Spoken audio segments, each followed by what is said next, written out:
Good morning.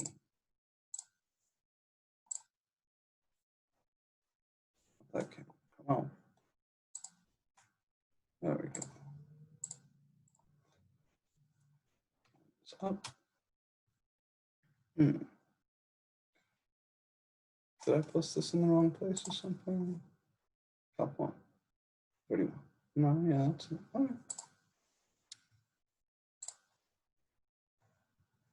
2 lectures.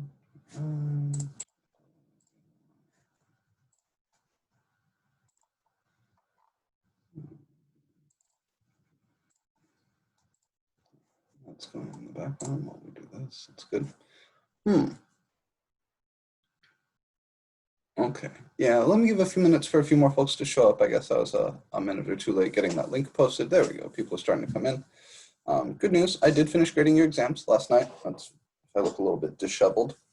It's up a little late getting that done. But I haven't entered the scores just yet, so I'll need a little bit of time today to tally the scores and enter them. I've got Calc 2 tests that I'm working on right now also, so before the end of the day today, you'll see the scores in there. They're all graded, I just need to actually enter the scores.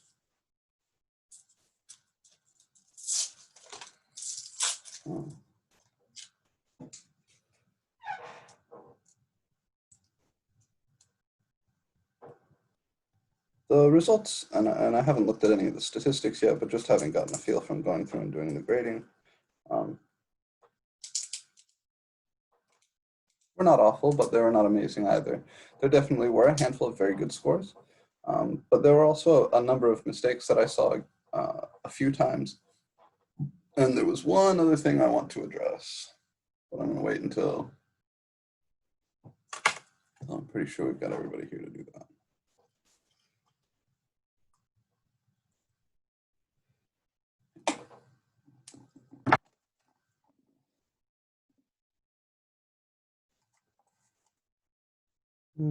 I guess this is good enough. Okay, let's go ahead and get started.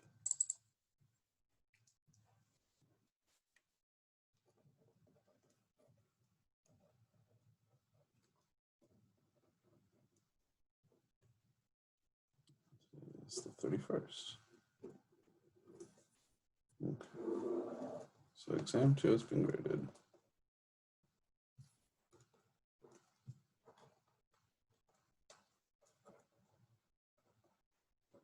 I'll upload all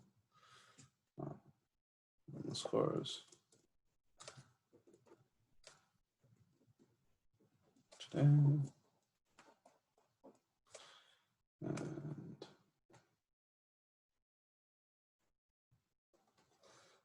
scan feedback.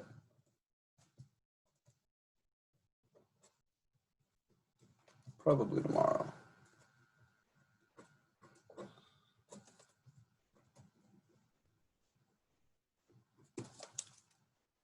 So I have to like unstaple all of the tests and then scan the pages one at a time to get the feedback in there. So that takes a little while. And like I said, I've got a couple other things that I need to do.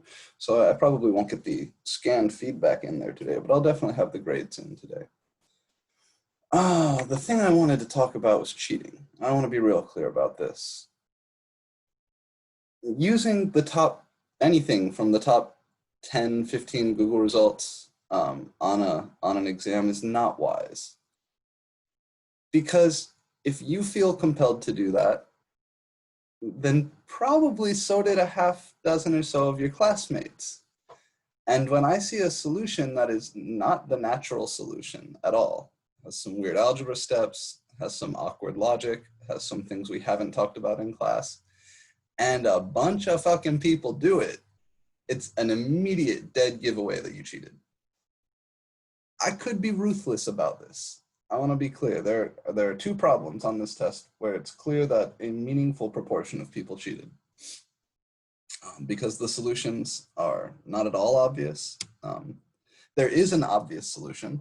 First, let me make this clear, right? There is an intended solution, which is fairly obvious. And then there's the solution that you get if you type it into Symbolab, or if you type it into Google and look at the first Quora result, or or if you type it into Google and look at the first result from, what was the other one I saw? Stack Exchange. And the steps on those pages are not the steps that a student who's taking this class with us would be inclined to take. And it's painful to me when I see that shit. I hate it because it puts me in a position where I've really just got a couple choices, right? So I can grade that problem as though I am ignorant to this fact. I could start a, an ethics trial, or I could give a 0 on the test and move on. I don't like doing either of those latter two things. I really hate doing that. And I understand that in this online setting, it's very tempting. I get that. So on exam 1, I kind of looked the other way. On exam 2, I kind of looked the other way, but I took some points off if I saw that shit. If I see this on the final, I will give you a 0. I won't even think twice about it. And that will tank your grade in the class. So if I see any obvious cheating on the final, like I saw in a few problems here, I'm not even gonna think about it for a handful of reasons. But the most obvious one is the ethics thing. So please, please, please, please, please, please, please, please don't cheat.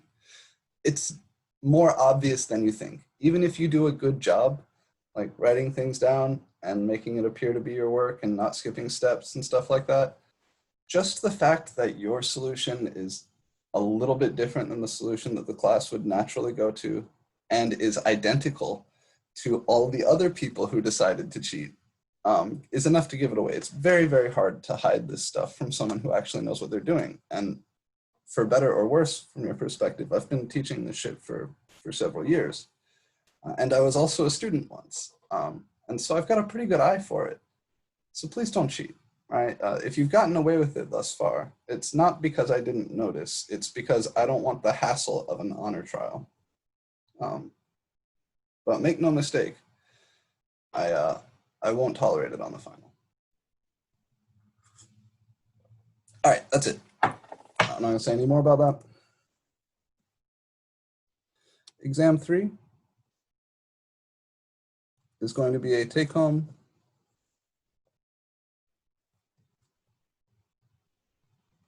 like project type thing. Calling it a take-home is a little bit awkward because this is an online class and everything is sort of a take-home. But it's going to be a long form test that is not timed, and it's think of it like a worksheet. Please, same sort of thing. No outside help here. You'll have a few days to do it, so I'll be giving it to you next Friday on our last day of class, and you'll be submitting the work on the day of your final, which I believe is Tuesday the 11th. But I would like to double check for y'all.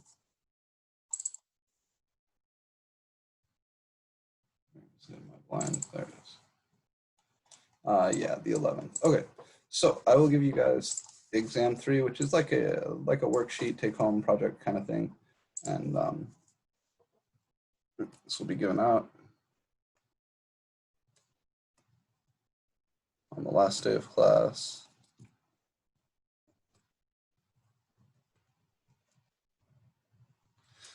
And due on the day of the final.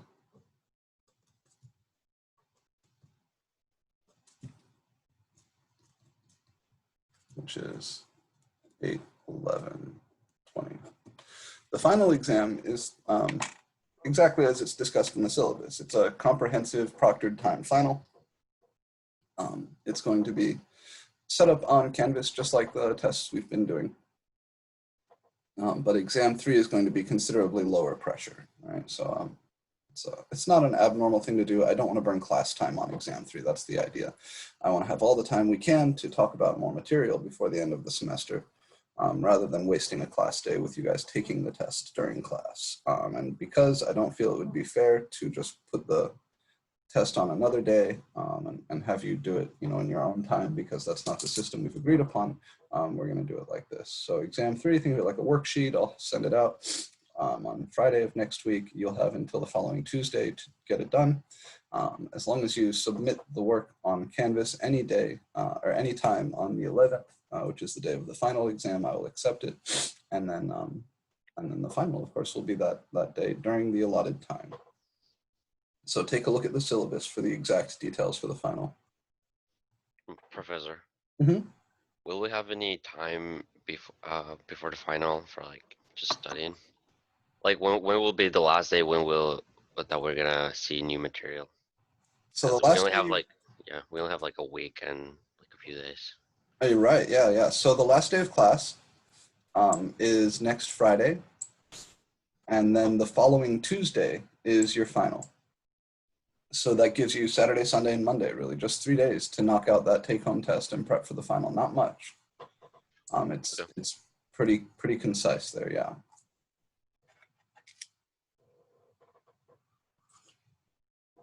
Any other questions about that stuff, the sort of structure, bookkeeping things here as we get close to the end of the term?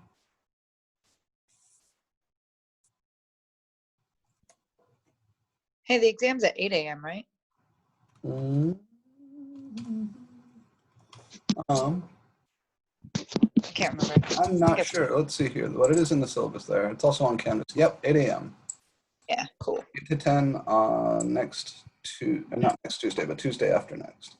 8 to 10. Yes, Sweet. Thank you. yeah, of course. Okay. I think that's everything we need to go over. So if you guys are okay, I would like to return to talking about integrals. All right, so last time we talked about the definite integral. We introduced the definite integral.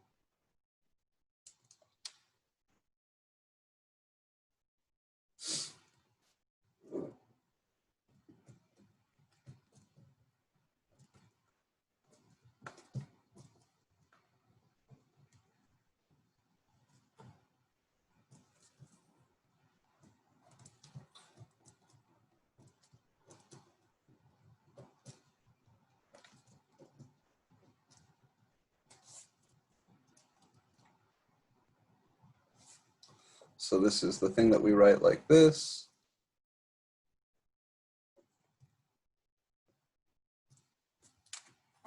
This is read as the integral from a to b of f of x dx. The dx at the end, common question is, what is this thing? It's called a differential. And really, for the purposes of us right now, it just indicates what variable you're integrating with respect to. And we'll talk more about differentials when we talk about substitution. But you can kind of think of this as the piece that the delta x in your Riemann sum becomes. This is the piece that your f of xi in the Riemann sum becomes. And this is what that capital sigma in the Riemann sum becomes when you take the limit. So as n goes to infinity, the capital sigma turns into this thing, f of xi turns into this thing, delta x turns into this thing. So this is very analogous to the Riemann sum. In fact, it was defined as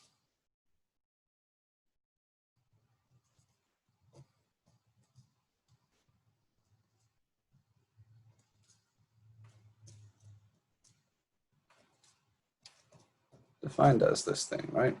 So you can kind of see that the pieces match up. The s there, the sigma here, f of x there, f of xi here, dx there, delta x here. This is the signed area.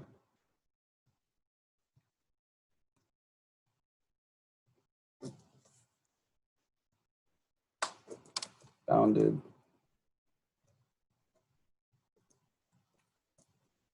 by f of x and the x-axis between x equals a and x equals b. All right. And the picture that went along with this.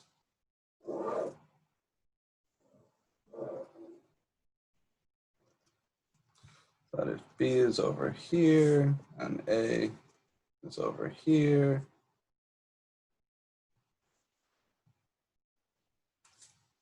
then we're talking about these areas. And this would be counted as positive area. this would be counted as negative area. And so the integral here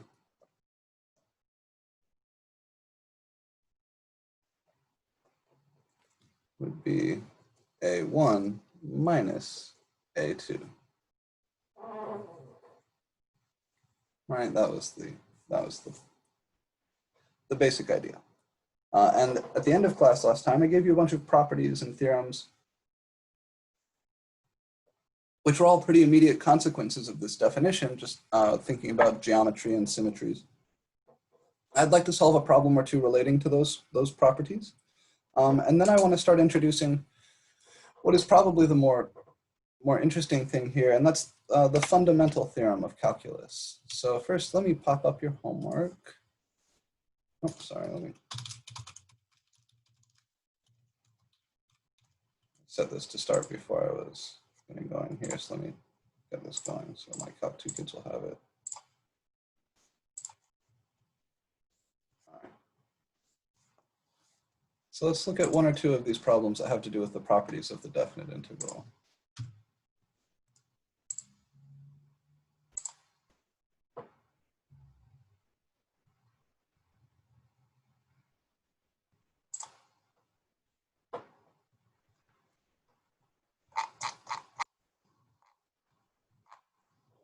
We talked about general antiderivatives, Riemann sums. Express this in terms of area. Right. We can take a look at number 18 and 20 or 21.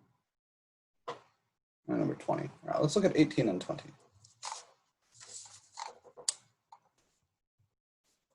So 18 here. Try to get this over here so you can see it. Oh yeah, I don't have to draw the picture.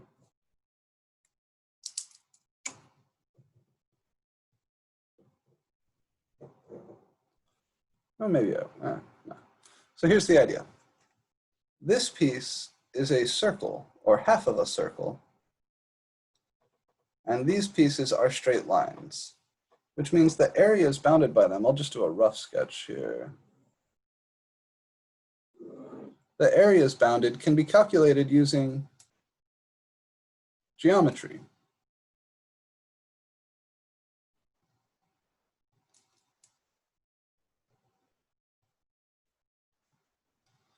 So this one, 2, this 1, 2, 3, 4. And it goes down 1, 2.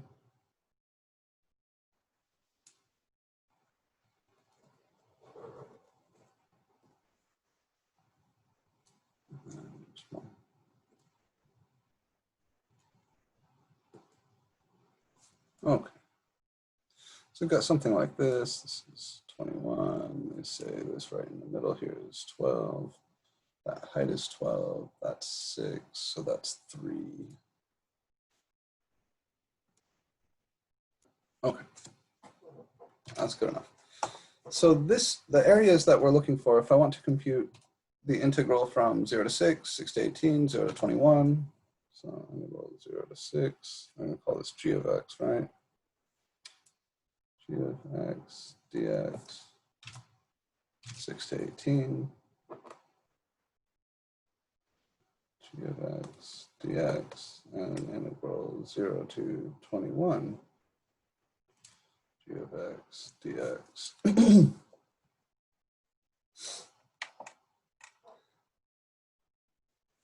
The area here is triangular.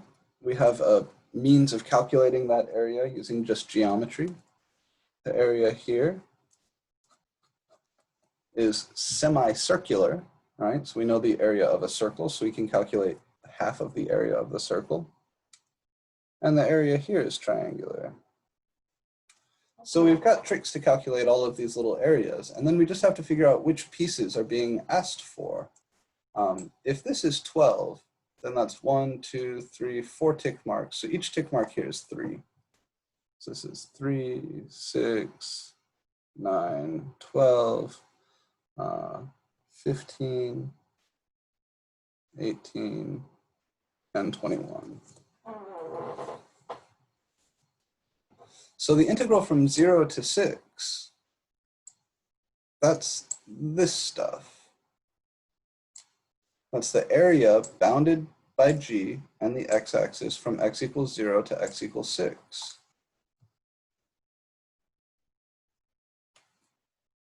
So that's this area. That's a triangle whose base is 6 and whose height is 12.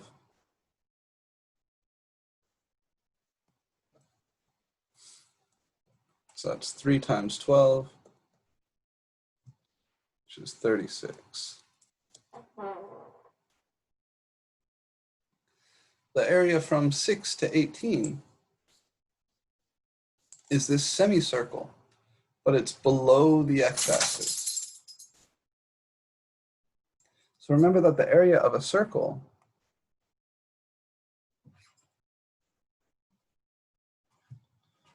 is pi r squared. So this guy is 1/2 times pi times, what's the radius of this circle?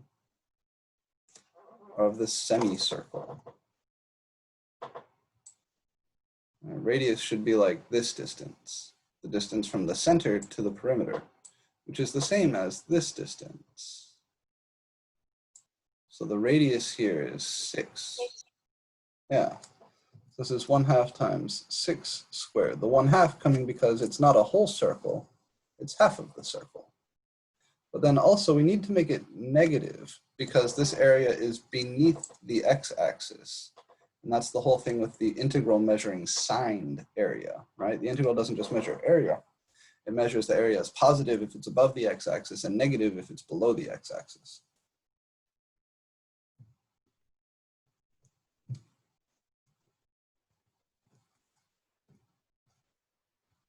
And then half of 36 is 18.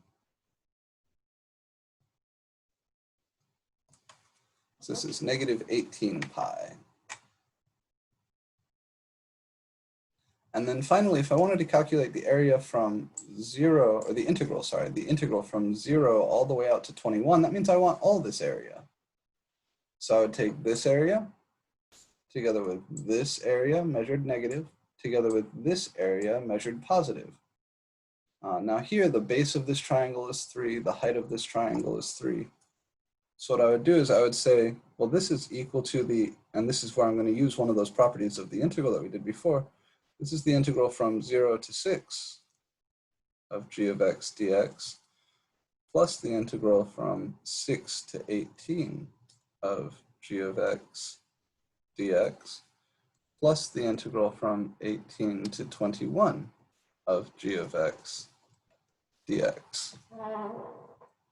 Right, that was that property we had, that the integral from a to c plus the integral from c to b is equal to the integral from a to b. And I'm really using that property twice here. So if I put these two integrals together, that would be the same as the integral from 0 to 18. If I put these two together, that would be the integral from 6 to 21. And if I put all three together, that's the same as the integral from 0 to 21. 0 to 6, 6 to 18, 18 to 21. So we're really just asking for all of this stuff. And the only one that I haven't calculated yet is this one. So that first guy, he was 36. And then we had minus 18 pi. And then plus, this is 1/2 his base times his height, which is 1/2 times 3 times 3. So altogether, this is 36 minus 18 pi plus 9/2. And you could combine the 9/2 and the 36 if you want to, but I don't necessarily see any reason to do that. The 18 pi, you won't be able to get to play super nice with anybody, you know, because it's a multiple of pi. So this is fine. Any questions on this attack?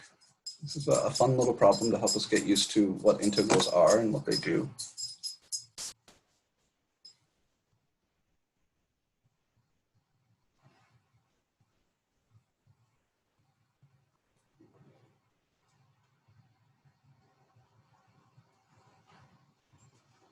quick question.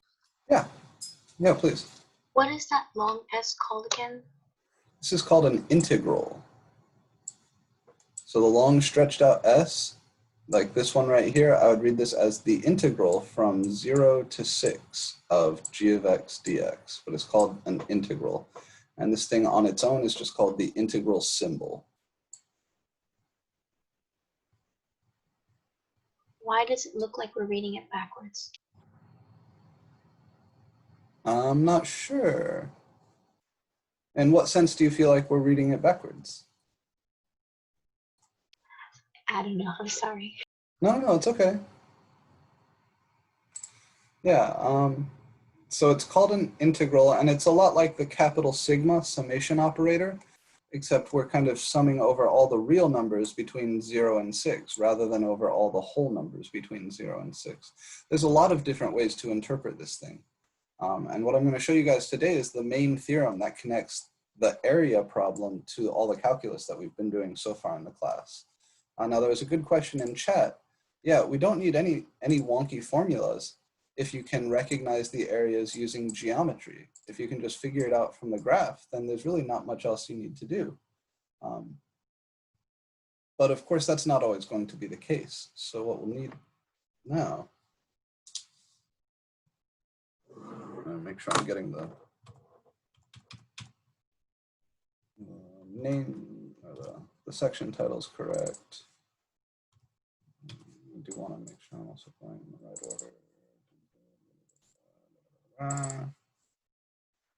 Where do I want to do this? Yeah, FTC, right? Yeah, for sure. Okay.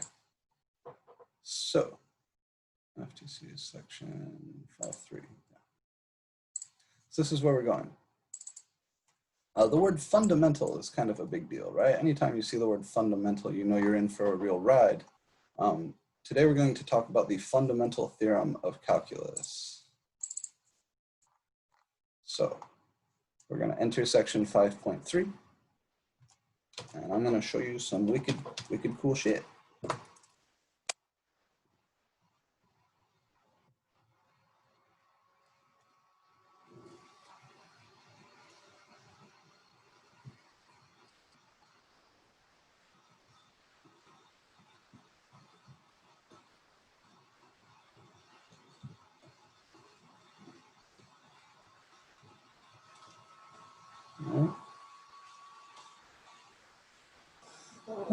So the basic idea here, fundamental theorem of calculus can be broken down into two pieces. One is called FTC1, the other is called FTC2, but really they say the same sort of thing, that integrals are in some important way the opposite of derivatives. So the first fundamental theorem of calculus says that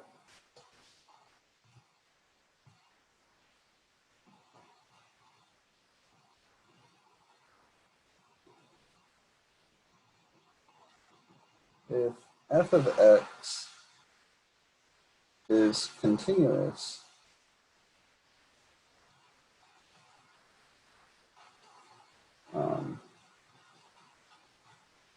then the new function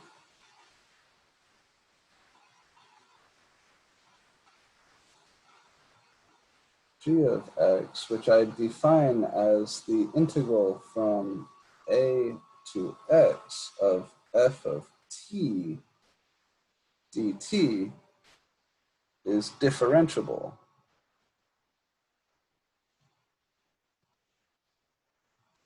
And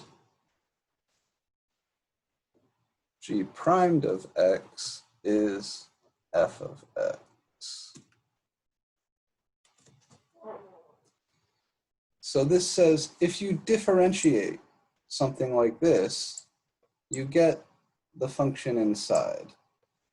I think in order to understand this, you need to think very, very hard about how this function g is being defined. So I want to look at an example or two. And this is why I included that problem that I gave you an extra warning about at the end of class last time in your homework. I don't want to spoil that specific problem for you. I want you to spend the time working through that. So I'm going to look at a different example. But this is the statement of the first fundamental theorem of calculus. The other place you've seen a fundamental theorem was in your pre-calculus class when you talked about the fundamental theorem of algebra, right? Which says that if you have a polynomial of degree n, then it can always be factored over its roots, and that the number of roots counted with multiplicity is always the same as the degree. It's always n. This is similarly important. Right? It's the same sort of level of important. That's why we call it a fundamental theorem.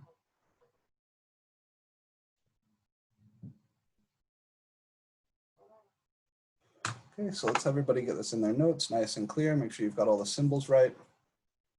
The upper bound of this integral is the variable for g. All right, the upper bound here is an x, the variable for g is x. And the variable we're integrating with respect to is t.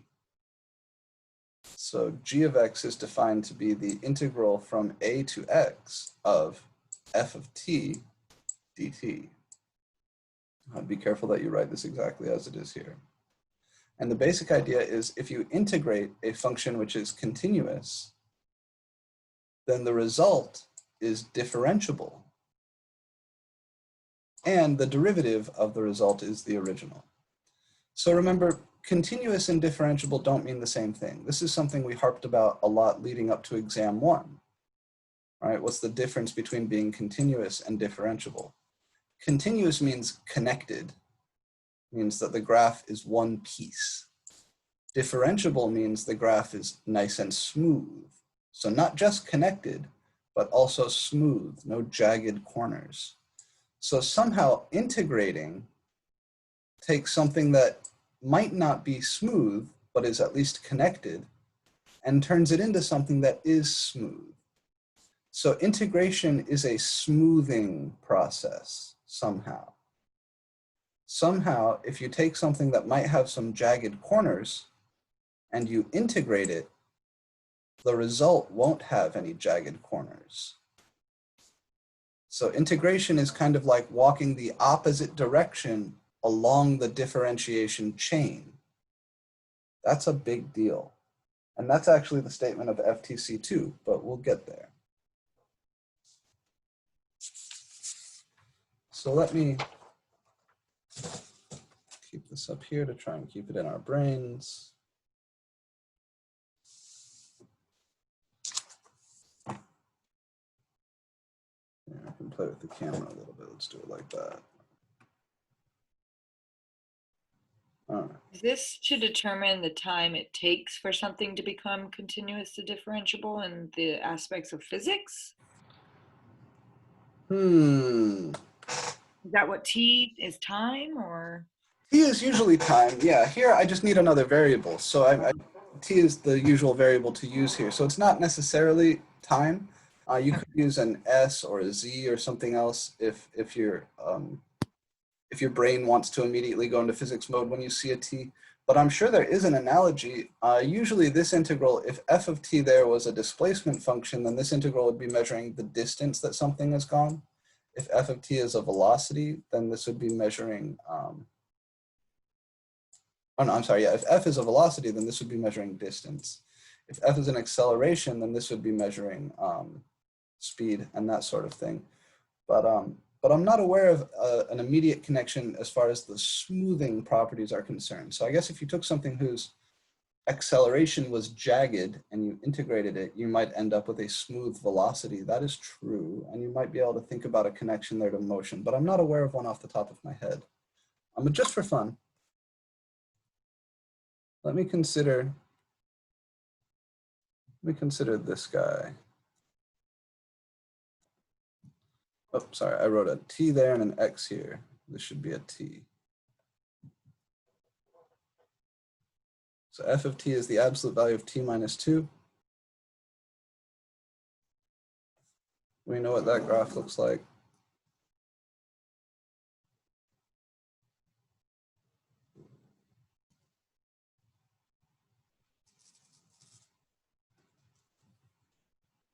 And let me consider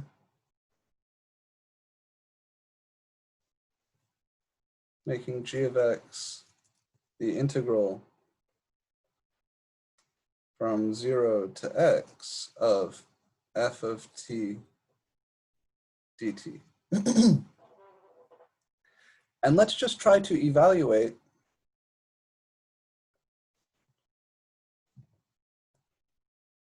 some points on the graph of G.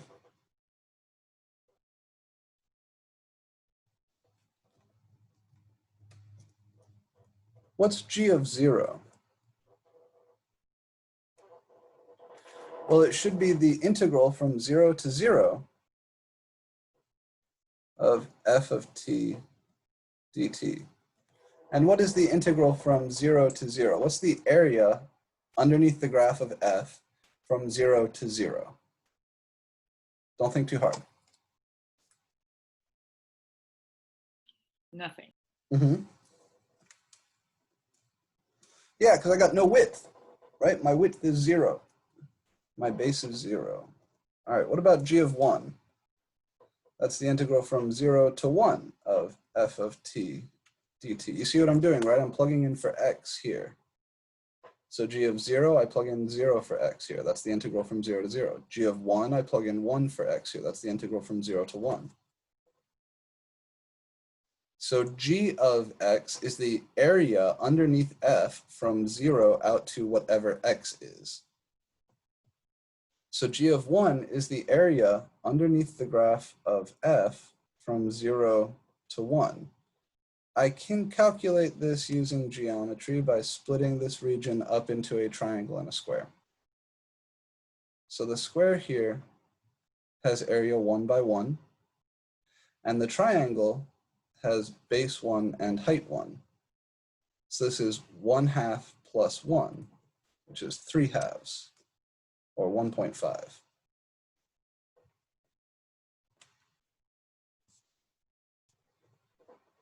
G of 2 is the integral from 0 to 2 of f of t dt. That's the area from 0 to 2. So that's all of this area. Well, that's a triangle with base 2 and height 2. So that's 1/2 times 2 times 2. Or 1/2, yeah, 1/2 times 2 times 2, which is just 2. G of 3. Well, that's the area we just calculated plus this area. This area, this is a triangle with base 1 and height 1. So that's 1/2 times 1 times 1, so that's 2 plus 1/2.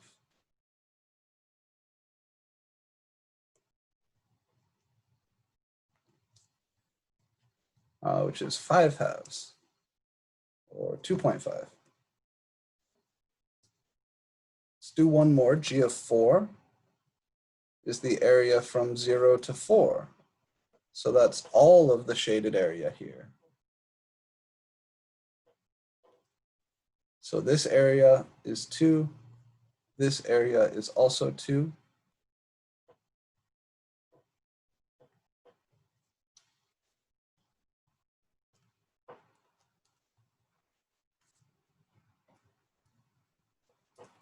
So I've got, what did we say? Yeah, this is 1/2 times 2 times 2, which is 2. And this is also 1/2 times 2 times 2. So altogether here we've got 4. So here's g of x evaluated at a few different x values. So some points on the graph of g .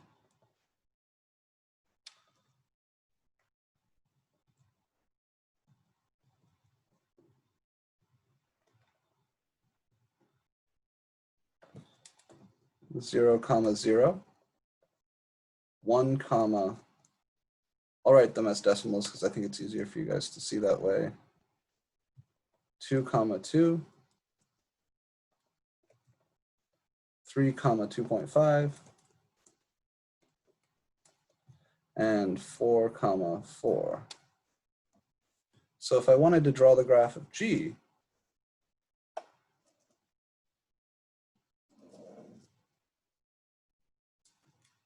zero comma 0 is here. And mark this as, what's the largest y value? I've got 4.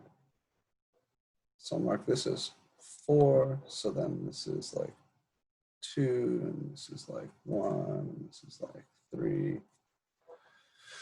We'll go 1, 2, 3, 4. This is going to be the graph of G, so 4, and then 1 comma 1.5 would be right here. 2 comma 2 is right here. 3 comma 2.5 would be here. And 4 comma 4. 4 comma 4 would be here.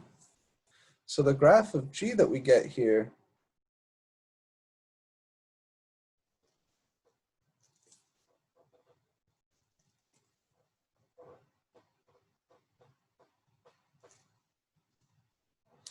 is nice and smooth.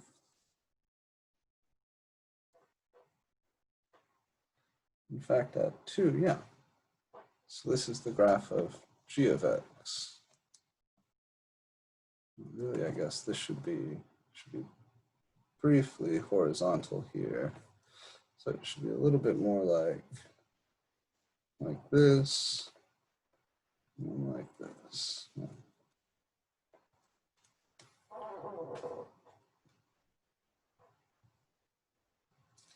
The relationship here, if you remember, let me try to draw a slightly better graph of G, sorry. I don't want to mislead you at all. So the graph of G based on these points,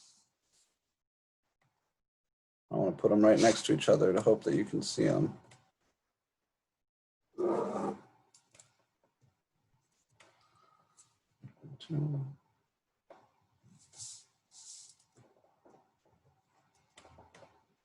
Four, four.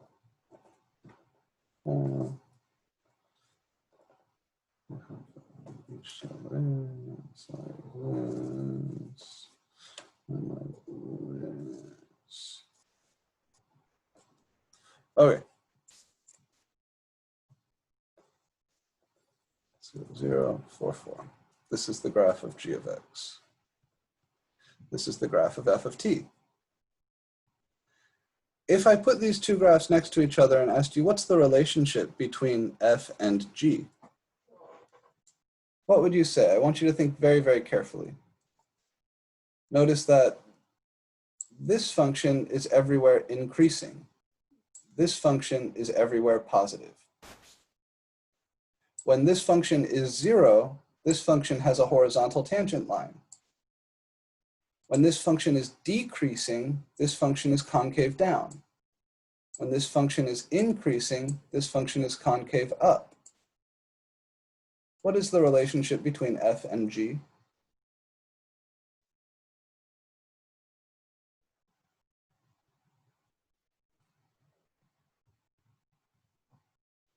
I'll add any other points here. I have 1. So this is 1 comma 1.5. 2 comma 2. 4 comma 4. Are they both approaching infinity? I have 3 comma 2.5. It's true that they're both, as you go to the right, both get large, but there's a more direct relationship. This is the derivative of this. Look, where this is equal to 0, I have a horizontal tangent line. Where this is positive, this is increasing. The derivative of F along here would be negative because the F is decreasing. And that's the second derivative of this. So that's why this is concave down here, because his second derivative is the first derivative of this, which is negative here. This is concave up because the derivative of this is positive. The big giveaway to me is to look here. Where F is 0, G has a horizontal tangent line. So F is G primed. And that, ladies and gentlemen, is FTC1. F is G primed.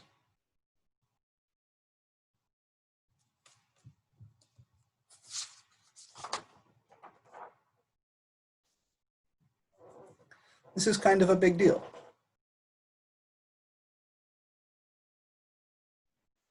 I'm not starting with the original and getting its derivative. I'm starting with the derivative, and through this purely geometric process constructed this guy, who happens to be an antiderivative for the original. That's pretty crazy.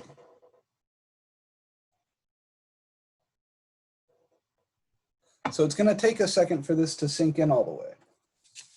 And I really invite you to go back and watch this process again, and watch the whole video again and really try to internalize it. But that is FTC1. FTC1 says that if you measure the area underneath a given function, and you create a new function by doing that, then that new function is an antiderivative for your original.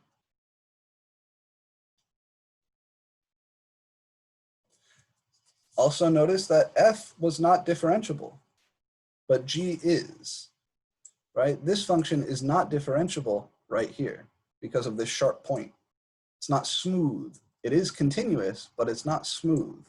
This guy is smooth. He is differentiable.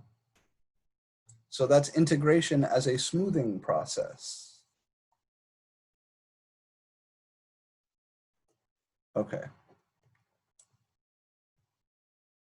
FTC2. This says if capital F, I'll say capital F of x, why not, is an antiderivative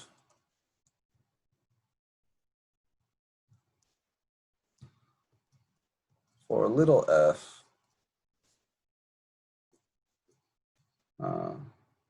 then the integral from a to b of little f is equal to capital F of b minus capital F of a.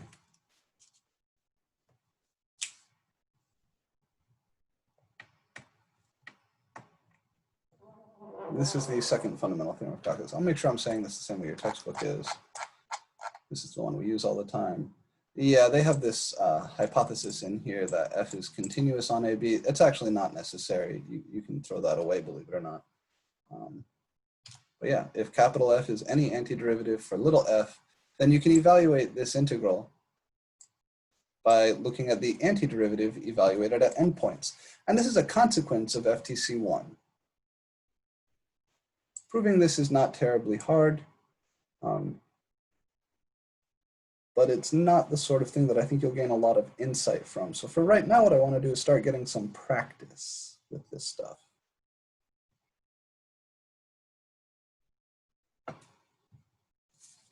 So again, what FTC1 says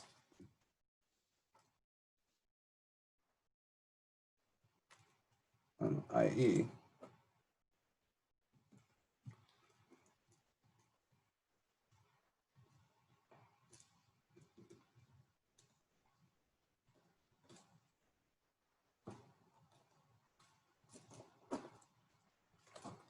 says if you define the function g as being the integral of f from any constant up to x, then g is an antiderivative for f.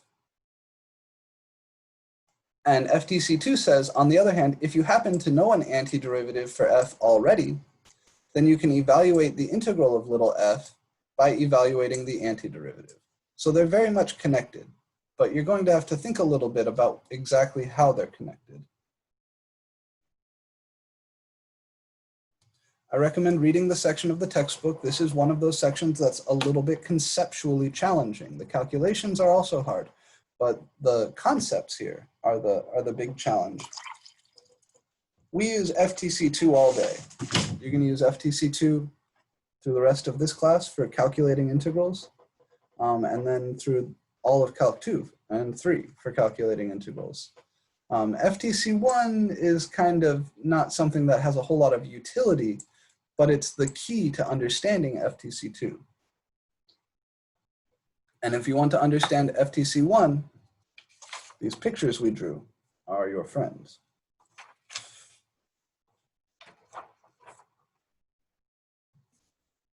Okay. So some example problems.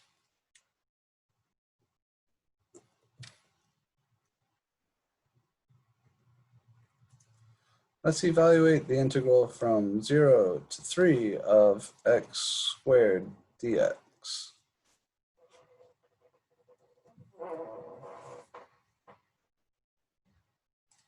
Well, FTC2 says if you want to evaluate a definite integral, you can do that if you can find an antiderivative.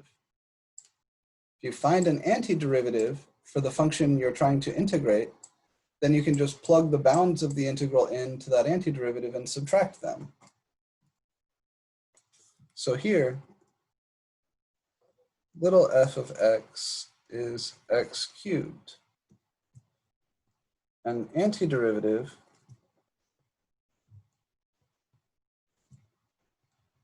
for little f,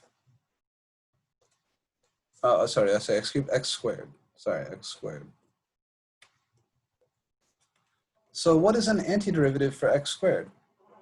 Can anybody help me find one? Remember your antiderivative rules from Wednesday? 2x. That's a forward derivative. Oh, shoot. And no, that's okay, it's okay. Common mistake. So how do I go the other direction? Who has x squared as his derivative?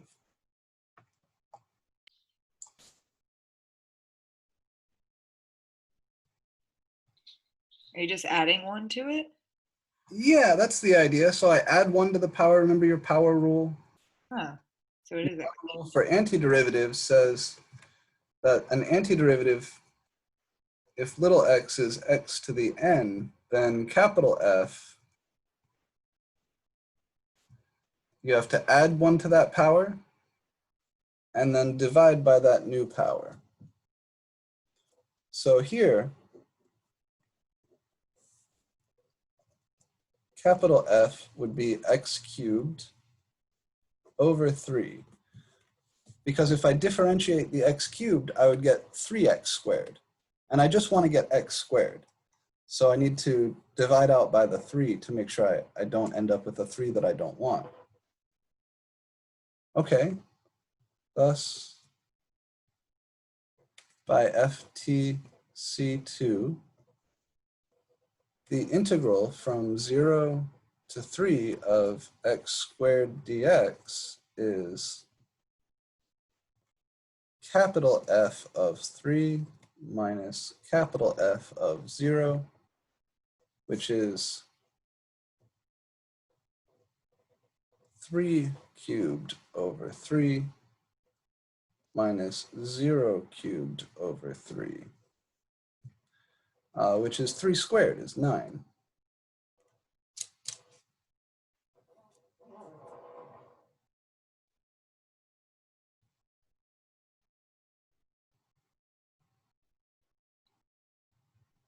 Right? So if you want to evaluate an integral, a definite integral, you have to find an antiderivative for the function inside and then plug in the bounds of the integral.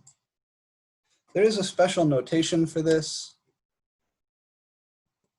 Usually we write something like this, that vertical bar there standing for evaluation, or sometimes you'll see it written like this. Each of these things just means the same as this. So it means take this guy, plug in B, then subtract what you get when you plug in A. And this is just an alternate notation. Your textbook uses this notation. So here, we'll just do a fresh example. All right. First, any questions on the example down at the bottom of the page here?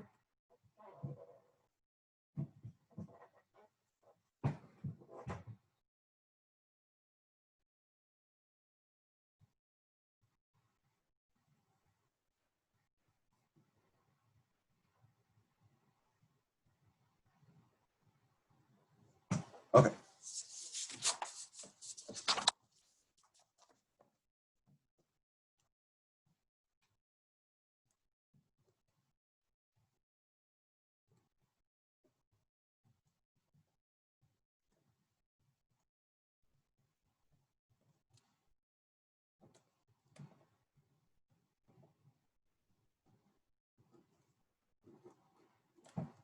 How about the integral from negative pi to pi of cos x dx?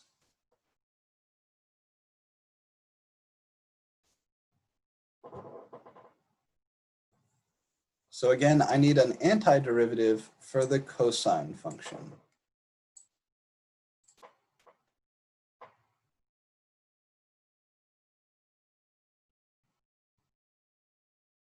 So who differentiates to cosine? Go ahead and pull out your table. Go to your notes from last time. We had that big long table. So who has cosine as his derivative? Remember, the forward derivative of cosine is negative sine, but I want the antiderivative. Just sine.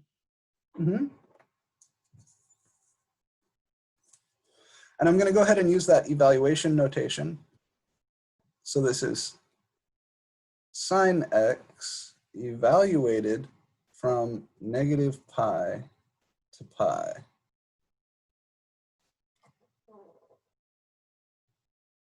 Okay. So this should be the sine of pi minus the sine of negative pi. What is the sine of pi?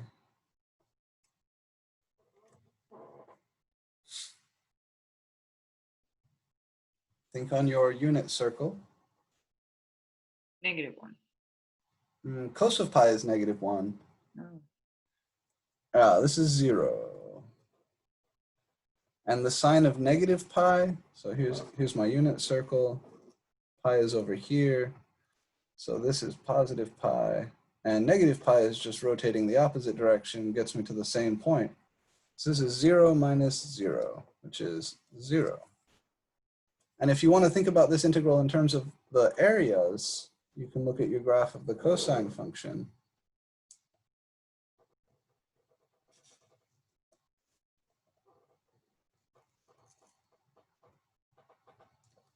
Here's negative pi, here's pi. And all of these little pieces are the same sort of size. Oh, I'm sorry. Pi is here. Sorry. Negative pi is here.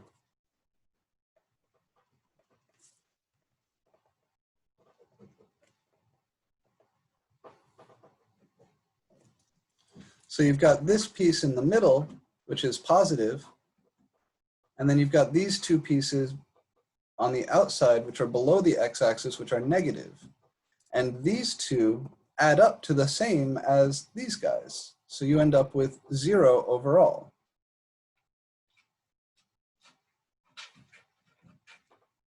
Let's do another one like this real quick, just to see if we're getting comfy. Let's do the integral negative pi over 2 to pi over 2 of cos x dx. Again, my antiderivative for cosine is sine. So this will be sine x evaluated from negative pi over 2 to positive pi over 2. And pi over 2, remember, is right here. Nova. Stop it, kitty. Sorry, my cats are being terrorists. So this will be the sine of pi over 2 minus the sine of negative pi over 2. What is the sine of pi over 2? Nova. Kitty cat. Can't be like that, buddy. Come on. That's 1. Yeah, that is 1. So this is 1 minus, and what is the sign of negative pi over 2? -1. Mm-hmm. So altogether here we get 1 plus 1, which is 2. And why is that? Well, that's because this area that we're measuring here is this. All right, this dark shaded area.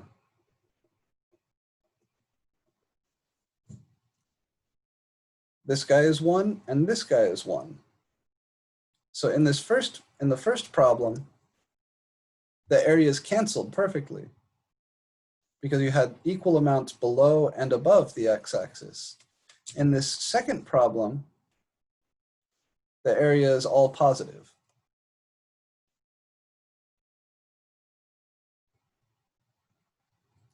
Let's keep going. Let's get a little bit more practice with the fundamental theorem of calculus.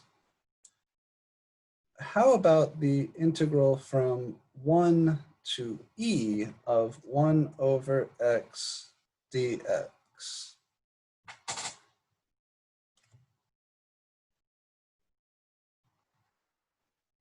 So again, I need an antiderivative. My goal is to use the second fundamental theorem. Yeah, go ahead. ln. Yeah, good. So the natural log of x is an antiderivative for 1 over x. So this is ln. And remember, when we talked about wanting to make that as general as we could, we said we can use the absolute value there. So we usually write natural log absolute value of x as the antiderivative for 1 over x. And this needs to be evaluated from 1 to e.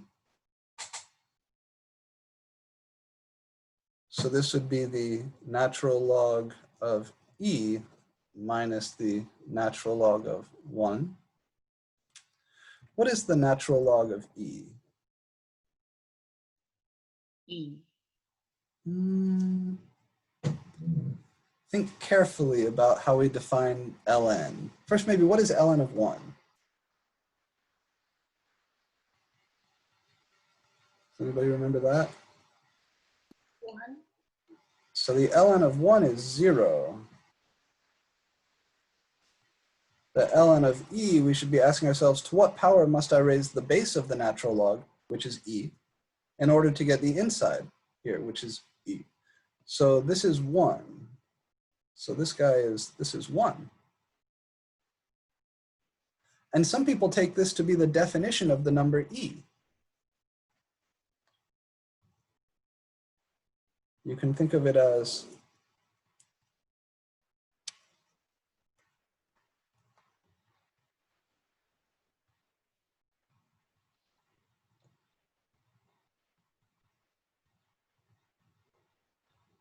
the place you need to stop so that the area under the graph of 1 over x is equal to 1.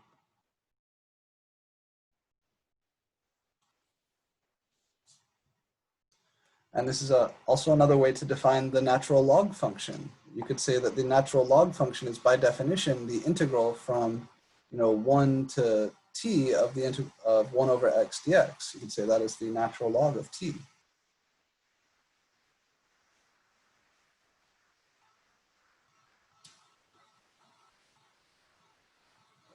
Okay, so I'm going to zoom out a little bit and give us space to look at all these things. Make sure everybody has everything nice and clear in their notes. Any questions about the calculations here?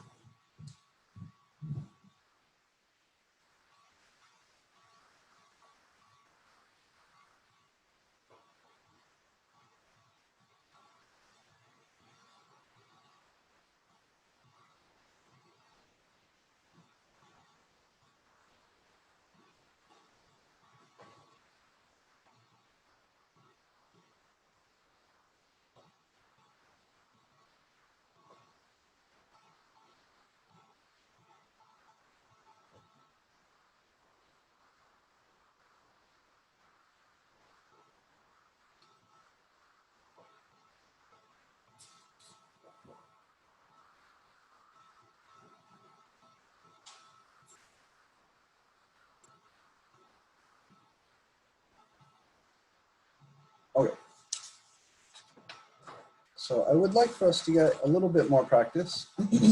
Let's see how we're doing on time. 10:53. We got time for maybe one more. And this thing I would like us to play around with a little bit.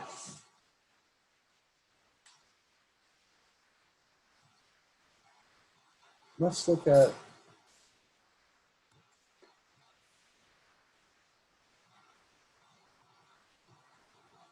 the integral from 0 to x of 2t dt.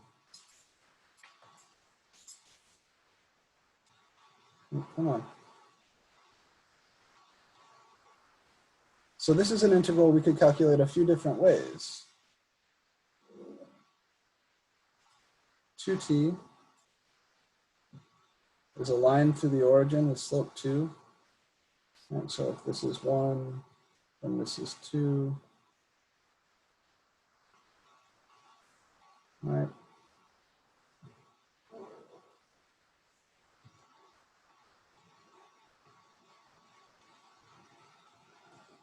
And I want to know, if I go out to x, what's this area?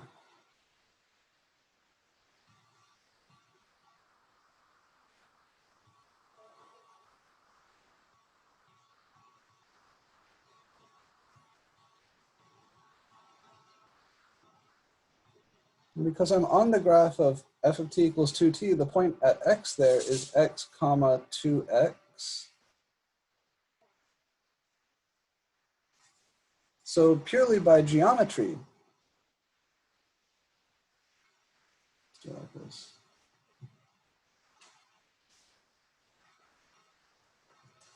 The integral from 0 to x of 2t dt is 1/2 times this base times this height. The base there is x, and the height there is 2x.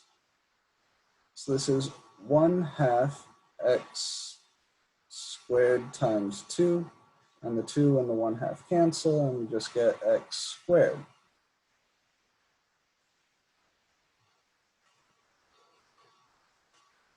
Also, by FTC2,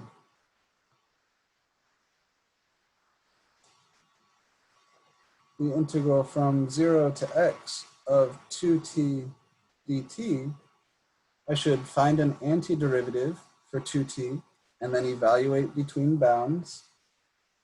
Well, I know that an antiderivative for t is t squared over 2, so this would be 2 times t squared over 2, evaluated from 0 to x. Mr. And P, if I have I a question. plug in x, I get 2 times x squared over 2 minus 2 times 0 squared over 2. And again, the 2's cancel, and I get x squared.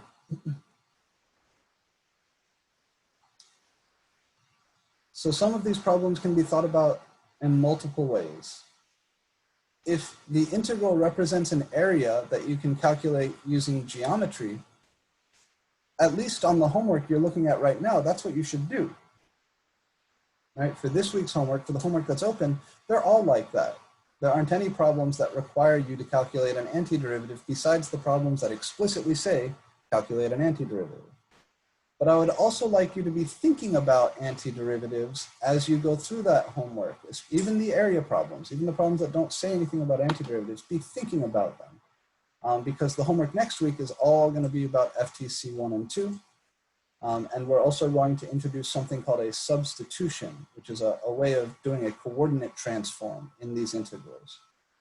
So that is where we are, and that is where we're going. I'll have your exam 2 grades in a little bit later today. Like I said, they're all graded. I just need to plug them in. Please take heed of what I said at the start of class about cheating. Right? If I see any shit like that on the final, I'm just going to give you a 0. I'm not even going to think about it. Not everybody did that. I'm not meaning to make anybody feel bad who didn't do things like that. If you've been honest, thank you so much. I know it's hard. It takes bravery to do that. I'm proud of you. So continue working hard. And if that's something that you've fallen to so far, acknowledge that I know. and acknowledge that I will not be nice about it next time. That is it. All right, so next time we're going to do more work with the fundamental theorems of calculus, and then I will start introducing the last bit of material for this class, which is the substitution method for integration, which is a big deal. That is where your Calc 2 class will pick up if Calc 2 is your next stop. Okay, again, if you want to talk about problems or anything else, you can come see me in office hours this afternoon. Otherwise, I will see you guys on Monday of next week. Any last minute stuff before I end the meeting? Yes, sir. Just a quick question Sure. so that I can gather my thoughts. Is the point on the graph x, that one, is that supposed to be 2x? Mhm. Right. X comma 2x. Okay. All right. Thank you. Anything else before we get going, guys?